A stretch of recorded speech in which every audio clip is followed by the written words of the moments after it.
Judas said, look, he went and got money from these people. Because he knew that when he takes money, agreement is agreement.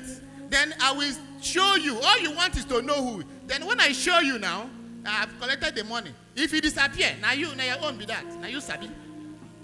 Because Judas knows that Jesus will disappear, of course. And Judas will pocket his money. I said, but I showed you now. Haven't I done my bit? And to the amazement of Judas, he was so disappointed when he said, the man I kissed, that is the man. Hold him. And Judas went and kissed his master, as they often greet themselves. And these people came after Jesus, held him, and Jesus did not disappear. Started torturing him. Jesus was still there. Judas said, what have I done? They didn't know it was his time. So there was time for everything.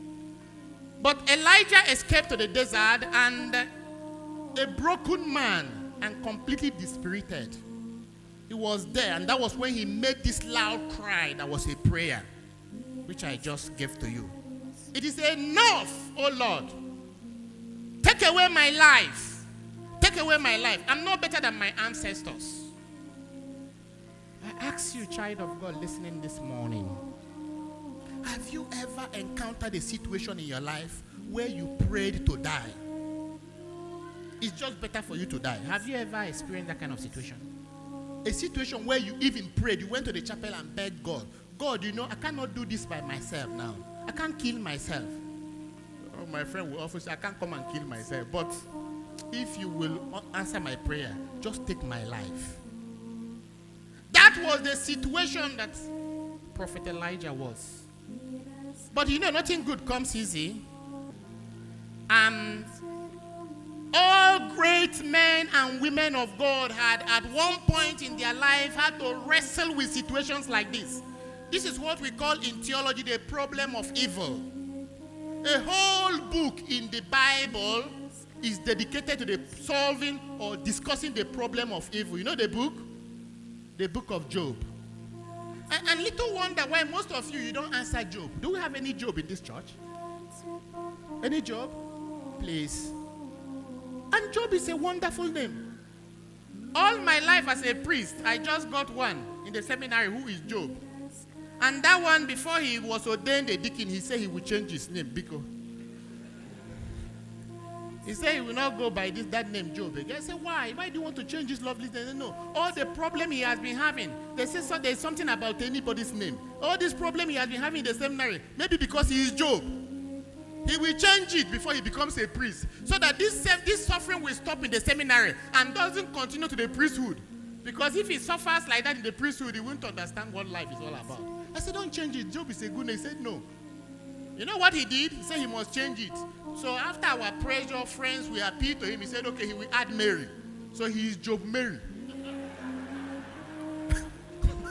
So that if the problem becomes too much for him from Job's side, he will run to Mary's side and take shelter there, Or Mary will be interceding for him.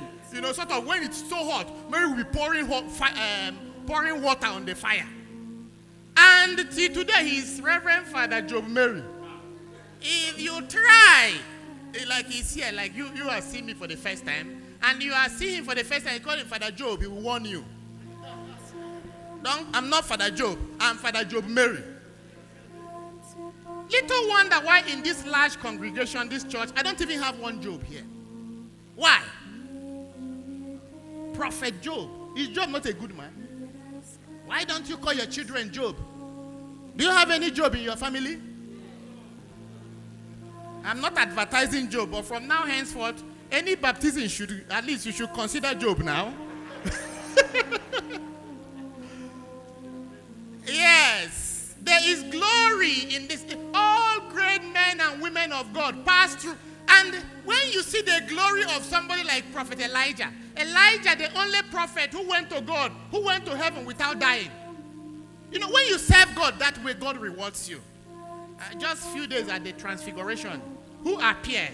It was Elijah and who? Moses. But when you see Elijah in his glory, you will think he never suffered. He suffered so much and even prayed to die. That should be encouragement to you listening to me. Whatever you are going through right now, it will be well in Jesus' name. Only remain steadfast. Don't give up. Don't peter out. Don't be frustrated or tired with life. Only anchor yourself on God. Cling tenaciously to his powers. He will rescue you at the nick of time. Just only hold on. And that was what held Job on. Elijah. The angels fed him. God consoled him. One thing with our God is God cannot send you and abandon you. No, he will be with you. He is ever present. He may not be physically present the way you observe, but for sure, he is there with you. And that is why, even with the example of Job, when the devil said, look, I have moved around. There is one soul I'm looking for. I want to get that guy. God said, who is that? He said, it's Job. You bless Job. Because of that, I've been trying this young man. He's not yielding. I want you to strip your blessing from Job, and he will curse you. You will see. God said, look, I challenge you to this. Yes, you can try Job. But God gave one caveat, which God gives on every anointed soul to the devil. As the devil is trying you, even in Matthew chapter 4, the devil tried Jesus. Not once, not twice, but 3 times. Temptation is not sin. When you have that urge to sin, it's not sin by itself. He said, look, I'm giving you you can try my servant Job, no worries. But